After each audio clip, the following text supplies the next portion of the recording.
আসসালামু আলাইকুম। গত বেশ কিছু ভিডিওতে আমরা গোলেং এর বেশ কিছু নতুন বিষয় আমরা দেখে ফেলেছি। লাস্ট ভিডিওতে আমরা দেখেছিলাম গোলেং এর ডাটা টাইপগুলো কি কি এবং তাদের আসলে ক্যাটাগরিগুলো কি কি আছে। তো আমরা যে জিনিসটা আসলে মিস করতেছি সেটা হচ্ছে কিভাবে করে ডাটা টাইপগুলোকে গোলেং এ লিখতে হয় সেটা আমরা আসলে দেখিনি। তো আজকের এই ভিডিওর ফার্স্টের দিকে আমরা আসলে এটা দেখব যে গোলেং এর যে বিভিন্ন ধরনের ডাটা টাইপগুলো আছে সেগুলো আসলে আমরা আসলে কিভাবে কোডের মধ্যে লিখবো। এর জন্য আমরা আসলে প্রথমেই চলে যাব গোলেং এর সেই রেফারেন্স স্পেসিফিকেশন ডকুমেন্টে। কারণ আমি আগেই বলেছি আমি গোলেং এ যা যা নিয়ে আলোচনা করবো সবকিছু আসলে সেই রেফারেন্স ডকুমেন্টের মধ্যে আছে। তো যদি আমি চেষ্টা করি যে আসলে কি কি টাইপগুলো আছে কিভাবে সেগুলো ডিক্লেয়ার করতে হয়, তার জন্য আমি চলে যাই golang.org র্যাপ স্পেকে এবং এই টাইপ সেকশনে আসলে আমি দেখব আমরা যে তিনটা টাইপ নিয়ে কথা বলেছিলাম, বুলিয়ান টাইপস, নিউমেরিক টাইপস এবং স্ট্রিং টাইপস, এখানে সেই তিনটাই কিন্তু আছে। তো বুলিয়ান টাইপকে আসলে কিভাবে লিখতে হয় আমি আগেই বলেছিলাম জাস্ট ট্রু এবং ফলস লিখলে হয়ে যায়। তো যদি আমি এখানে ট্রাই করি একটা জিনিস, একটা ভেরিয়েবল ডিক্লেয়ার করি, আমি এখানে ফুল হ্যান্ড ডিক্লারেশন করি একটা full form var it's true যদি লিখি এখানে যদি আমি লিখে দিই বুল সমান সমান ট্রু। এখন যদি আমি এটাকে প্রিন্ট করার চেষ্টা করি, যদি আমি এখানে প্রিন্ট করি তাহলে দেখবো আমরা এখানে ট্রু প্রিন্ট করতেছে, এটার ভ্যালুটা প্রিন্ট করতেছে। কিন্তু এখন যদি আমি এখানে অন্য কিছু রাখি, দেখা গেছে A B C D something, বা চিন্তা করি যে স্ট্রিং রাখবো একটা, যদি স্ট্রিং রাখার জন্য চিন্তা করি তাহলে দেখি কি হয়। নিচ্ছে না, কারণ হচ্ছে এটা আমি রেখেছি স্ট্রিং কিন্তু আসলে আমি এটা ডাটাটি দিয়েছি কি বুলিয়ান, এই জন্য এটা নিচ্ছে না। এখন যদি আমি এটাকে ফলস দেই তাহলে এটা অবশ্যই রান করবে। তার মানে বুলিয়ান বা বুলিয়ান লিখতে হয় বুল কিওয়ার্ড দিয়ে, কিওয়ার্ড এগুলোকে বলা হয়, হ্যাঁ কিওয়ার্ড দিয়ে লিখতে হয় এবং তার ভ্যালু মাত্র দুইটা, সেটা হচ্ছে ট্রু অথবা ফলস, যে কোনো একটা হতে পারে। এখন তারপরে আমরা চলে আসি নিউমেরিক টাইপসগুলোতে। আমরা বলেছিলাম যে আসলে নাম্বারগুলো আসলে তিনটা ভাবে বিভক্ত, একটা হচ্ছে ইন্টিজার, একটা হচ্ছে ফ্লোটিং পয়েন্ট, আর একটা হচ্ছে কমপ্লেক্স। তো আমি আবার বলেছিলাম ইন্টিজার আবার দুই ধরনের, একটা হচ্ছে আনসাইন্ড ইন্টিজার এবং সাইন্ড ইন্টিজার, আবার সেগুলোর বিটও আছে। তো দেখুন এই ইন্টিজার, ফ্লোট, কমপ্লেক্স, তাদের সাইন, আনসাইন্ড এবং তাদের বিটগুলো নিয়ে কিভাবে করে কিওয়ার্ডগুলো গঠিত সেগুলো আমরা আসলে এখানে দেখতে পাচ্ছি। যেমন আনসাইন্ড ইন্টিজারের জন্য আছে প্রথমে লিখতে হয় ইউ, তারপরে ইন্ট লিখতে হয়, এবং সেটা যদি 8 বিটের হয় তাহলে তার শেষে কি লিখতে হবে 8। একইভাবে কি বলে ইউ ইন্ট লাস্টে যদি 16 লিখি তাহলে সেটা হয়ে যাবে 16 বিটের একটা আনসাইন্ড ভেরিয়েবল, আনসাইন্ড টাইপ। একইভাবে 32 এবং 64। এখন এগুলোর মধ্যে পার্থক্যকে আমি একটু পরে বোঝাচ্ছি। এরপর আমি যদি চলে আসি ইন্টিজারে, যেটা আসলে সাইন্ড, তার মানে হচ্ছে যেটার পূর্বে আসলে সাইন দেওয়া থাকে, যেমন নেগেটিভ সাইন দেওয়া আছে, হ্যাঁ। তো এইটা হচ্ছে মোটামুটি আমাদের আবার সেটা 8 বিট, 16 বিট, 32, 64 পর্যন্ত। এখন এই বিটগুলো মোটামুটি আমাদের 64 পর্যন্ত কেন আছে? আমাদের যে কম্পিউটার আর্কিটেকচার আমরা মোটামুটি জানি আমাদের প্রসেসর, র্যাম সবগুলো আছে মোটামুটি বর্তমানে সবগুলো 64 বিটের প্রসেস করে। তো আমাদের মোটামুটি এই জন্য সবকিছু 64 বিট আছে। কমপ্লেক্স আছে এখানে আবার 128 বিট। এইটা কেন এটা এরকম আছে সেটা হয়তো কোনো একদিন আমি আলোচনা করবো যদি কখনো কমপ্লেক্স নিয়ে আলোচনা করি। তো এইটা মোটামুটি জেনে রাখি যে 32, 64 পর্যন্ত আছে। ফ্লোটিং পয়েন্টের জন্য কোনো সাইন আনসাইন্ড নেই। দেখুন ফ্লোটিং পয়েন্টে কিন্তু কোনো 8 বিট এবং 16 বিট নেই, কারণ ফ্লোটিং পয়েন্ট আসলে অনেক লার্জ স্কেলের ফেলো, এই জন্য সেটা শুরু হয় 32 বিট থেকে এবং শেষ হয়ে গিয়ে 64 বিট পর্যন্ত। এরপর যদি চলে আসি আমরা কমপ্লেক্সে আসলে আরো লার্জ, সেই জন্য সেটা শুরু হয় 64 থেকে এবং সেটা চলে যায় 128 পর্যন্ত। এরপর আমরা চলে আসি টাইপ এলিয়াসিং জিনিসটা কি আসলে দেখুন, এইখানে আরেকটা কিওয়ার্ড আছে বাইট এবং আরেকটা আছে রিউন বা রুন বলা হয় যেটাকে। এই দুটো আসলে যেটাকে বলে এলিয়াসিং করা। যেমন আমার মানে পুরো নাম হচ্ছে আব্দুল্লাহ আল তারেক, কিন্তু আমি আসলে সায়ান তারেক নামে পরিচিত। এখন সায়ান তারেক হচ্ছে আমার এলিয়াস, মানে সায়ান তারেক দিয়ে সেই আব্দুল্লাহ আল তারেককে প্রকাশ করা হয়। এখন এই যে এই বাইট আসলে কি, আমরা যদি কখনো মানে কম্পিউটার সায়েন্সের দিকে তাকাই তখন দেখবো 8 বিটে 1 বাইট, মানে 8 বিটে হয় মানে একটা বাইট হয়। এখন এখানে যদি আমরা দেখি, এখানে এখন বিটগুলো সবসময় কি হবে, আনসাইন্ড মানে পজিটিভ হবে। এই জন্য দেখুন এখানে U8 মানে 8 বিটের একটা আনসাইন্ড ইন্টিজারকে আমরা বাইট হিসেবে প্রকাশ করছি।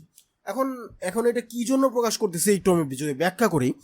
বাইট জিনিসটা আসলে আনসাইন্ড ইন্টিজার সাথে একটু ডিফারেন্ট। বাইট দিয়ে আমি সরাসরি যে কোনো ডাটা রিপ্রেজেন্ট করতে পারি, সেটা আস্কি হতে পারে, সেটা স্ট্রিং হতে পারে, যে কোনো কিছু। কিন্তু আনসাইন্ড ইন্টিজারে তো আমি শুধুমাত্র ইন্টিজার রাখি। সো এখন যখন আমি বাইট দিয়ে রিপ্রেজেন্ট করব, তখন আমি এক্সপ্লিসিটলি বলে দিব যে সেই বাইটের মধ্যে আসলে বাইট টাইপের ভ্যালু আছে, মানে যে কোনো ধরনের ভ্যালু রাখতে পারে। আর যখন আমি আনসাইন্ড ইন্টিজার 8 বলবো, সেখানে আমি এক্সপ্লিসিটলি বলে দিব যে সেখানে শুধুমাত্র আনসাইন্ড ইন্টিজার আছে 8 বিটের। এটা হচ্ছে মোটামুটি আমাদের পার্থক্য।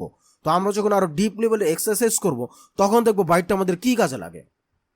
এরপর আছে রিউন হচ্ছে আরেক ধরনের একটা আসলে কিওয়ার্ড, যেটা আমি যখন ইউজ করব তখন আমরা আসলে বুঝিয়ে দেবো আসলে কিভাবে রিউনটা ইউজ করতে হয়। বাট এটা আমরা জেনে রাখি, একটা সাইন্ড 32 বিট ইন্টিজারকে আমরা রিউন হিসেবে প্রকাশ করি। হ্যাঁ, আচ্ছা, মোটামুটি এটা আমাদের গেল। এছাড়াও আরো কিছু টাইপ আছে যেগুলো হচ্ছে ইউইন্ট। এখন এই ইউইন্ট হচ্ছে এক ধরনের এলিয়াসিং বলা যেতে পারে, যেটা আসলে শুধুমাত্র 32 বিট অথবা 64 বিট আনসাইন্ড ইন্টিজার হতে পারে। আর ইন্ট হচ্ছে সেম এস ইউএনপিডিআর হচ্ছে একটা লো লেভেলের কিওয়ার্ড বা ডাটা টাইপ, যেগুলো নিয়ে আমরা আসলে পরে আলোচনা করব। এবার আমরা আসলে দেখেছিলাম যে স্ট্রিং এর আসলে 3 ধরনের টাইপ আছে। একটা হচ্ছে ডাবল কোটেশনের মাঝখানে যে স্ট্রিং নর্মালি লেখা হয়, আর হচ্ছে সিঙ্গেল কোটেশনের মাঝখানে। সিঙ্গেল কোটেশনের মধ্যে যে স্ট্রিংগুলো লেখা হয় সেগুলো সবসময় আসলে একটা ক্যারেক্টার হতে পারে, সেই একটা ক্যারেক্টার সবসময় রিউন হয়। তার মানে আপনি যখন একটা সিঙ্গেল ক্যারেক্টারে কোনো কিছু করবেন, এখন আমি যদি টাইপ দিয়ে রিউন, এখন সিঙ্গেল কোটেশনের মধ্যে আমি এ লিখলাম। এখন এইটাকে আমি যদি প্রিন্ট করি এখানে, তাহলে দেখবো এটাকে আসলে 97 প্রিন্ট করেছে। এখন 97 প্রিন্ট করার কারণটাকে আসলে রিউনটা হচ্ছে এমন একটা মানে ডাটা টাইপ যেটা সবসময় আস্কি ক্যারেক্টারকে ডিফাইন করে। আস্কি ক্যারেক্টারগুলো যদি আমি নেটে সার্চ করি, আস্কি কোডের দিকে চলে যাই, এটাই চলে আসি আমরা উইকিপিডিয়াতে। আমরা এখানে রেখেছিলাম কি, এ হচ্ছে একটা স্ট্রিং বা একটা ক্যারেক্টার, স্ট্রিং এর একটা ক্যারেক্টার। এখন এটার মাঝখানে যদি আমি চলে আসি আরো নিচে, তাহলে আমি যদি দেখি এখানে এখানে ASCII প্রিন্টেবল ক্যারেক্টারস, এখানে যদি স্মল লেটার এর দিকে তাকাই, তাহলে দেখবো এটা ডেসিমাল ভ্যালু হচ্ছে 97। এই যে ডেসিমাল ভ্যালু, তার মানে রিউনের মধ্যে যেই ক্যারেক্টারগুলো একটা রাখা হয়, সেটা আসলে সবসময় আস্কি ক্যারেক্টারের সেই নাম্বারগুলো ডিফাইন করে। এখন এটা আসলে একটু এখন শুনতে কমপ্লেক্স লাগবে, কিন্তু আমরা যখন পরবর্তীতে ইউজ করবো তখন আমরা দেখবো আসলে কীভাবে কাজ করে। এটার মধ্যে আবার কখনো 2টা রাখা যাবে না। যদি আমরা রাখি 2টা এখানে, তাহলে দেখবো এখানে ইনবিল্ট ক্যারেক্টার দেখাচ্ছে। তার মানে এখানে রিউনগুলো সবসময় কি হয়, একটা সিঙ্গেল ক্যারেক্টার হয়, একটা সিঙ্গেল ক্যারেক্টার আস্কি কোড হয়। তারপরে আমরা চলে আসি, এটা হচ্ছে সিঙ্গেল কোড গেল। আর হচ্ছে ব্যাকটিকের মধ্যে আসলে আমি মাল্টিলাইন স্ট্রিং লিখতে পারি, যেটা আসলে পাইথনের মাল্টিলাইন স্ট্রিং আছে। এটাকে আমার টাইপ অবশ্যই স্ট্রিং দিতে হবে। এখানে আমি মাল্টিলাইন লিখতে পারতেছি, কিন্তু আপনি যদি এটাকে ডাবল কোটেশনের মধ্যে দেন, আপনি শুধুমাত্র একটা লাইন লিখতে পারবেন। এই জন্য এটা আপনাকে অ্যারোর দিবে, আপনাকে অ্যারোর দিচ্ছে। তার মানে আপনি যদি ডাবল লাইনের স্ট্রিং লিখবেন, সবসময় সেটাকে একটা সিঙ্গেল লাইনের মধ্যে লিখতে হবে। কিন্তু আপনার যদি কখনো মাল্টিলাইন স্ট্রিং প্রয়োজন হয়, আপনি ব্যাকটিক ইউজ করতে পারেন।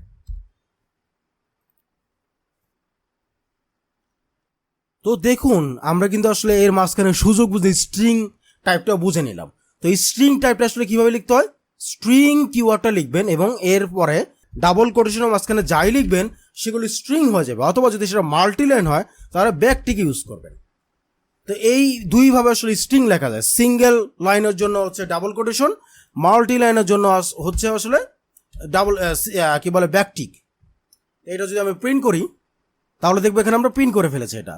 তো এটা হচ্ছে মোটামুটি স্ট্রিং টাইপের ডেফিনেশন। তো আমরা স্ট্রিং টাইপটা দেখে ফেললাম। এখন আমরা আসলে প্র্যাকটিক্যালি একটু দেখে আসলে কিভাবে কোনগুলো ইউজ করতে হয়। তো আমরা যদি ইউইন্ট টাইপের একটা 8 বিটের লিখতে চাই, তা আমি এখানে লিখবো কি ইউইন্ট 8। মাই ভার্ব, এটার ভ্যালু হচ্ছে ধরুন যে কোনো একটা ইন্টিজার, আনসাইন্ড ইন্টিজার, যেমন সেটা হতে পারে 5, কেন 5 প্রিন্ট করছে, আমি যেখানে নেগেটিভ সাইন দিই এখন এটাকে এরর দিচ্ছে, কারণ হচ্ছে এটা আমি বলে দিয়েছি আনসাইন্ড ইন্টিজার, তার মানে তার মধ্যে কোনো নেগেটিভ ভ্যালু থাকতে পারবে না, বাট আমি নেগেটিভ ভ্যালু দিয়েছি, তাই গোলেং এর কম্পাইলার আপনাকে এরর দিচ্ছে। এরপর একইভাবে আমরা 16, 32, 64 লিখতে পারি। 16 লিখলাম, এখানে সে একই জিনিস প্রিন্ট করবে। 64 লিখলে বাট আমি যদি এখন আরবিটারি কিছু যেমন 69 বিট যদি দেখি তাহলে কিন্তু আর কাজ করবে না, দেখা আনডিফাইন্ড। আচ্ছা, এটা মোটামুটি আমাদের ক্লিয়ার হলো।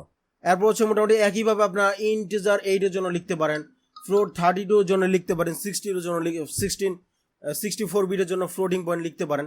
যেমন আমি যদি এখানে ট্রাই করি ফ্লোট 32 5.5, আমাদের এখানে 5.5 প্রিন্ট করছে, বাট আমি যদি এখানে ইন্ট 8 রাখতাম এবং তার ভিতরে যদি একটা ফ্র্যাকশনাল দিতাম, এখানে প্রিন্ট করছে না, কারণ হচ্ছে আমাদের এটা টাইপ হচ্ছে ইন্টিজার, বাট আমি দিয়েছি এখানে একটা ফ্লোটিং পয়েন্ট, এই জন্য এটা নিচ্ছে না। এটা হচ্ছে গোলেং কম্পাইলার আসলে খুবই বড় একটা সুবিধা, শুধু গোলেং কম্পাইলার না, যে কোনো ধরনের স্ট্যাটিক টাইপ ল্যাঙ্গুয়েজের সুবিধা, যে আপনি এখানে স্ট্রিক্টভাবে তারা চেক করে, আমি যখন ইন্টিজার দিয়েছি আমি ইন্টিজারই রাখতে হবে, কোনো ফ্লোট রাখতে পারবো না, স্ট্রিং রাখতে পারবো না। তার মানে হচ্ছে আপনার এরর বাগ অনেকটা কমে যাবে, আপনাকে আর ম্যানুয়ালি সব কিছু চেক করতে হবে না যে এটাকে আমি ইন্টিজার রেখেছিলাম নাকি স্ট্রিং রেখেছিলাম, গোলেং এর কম্পাইলার আপনাকে কম্পাইল টাইমে চেক করে দিচ্ছে।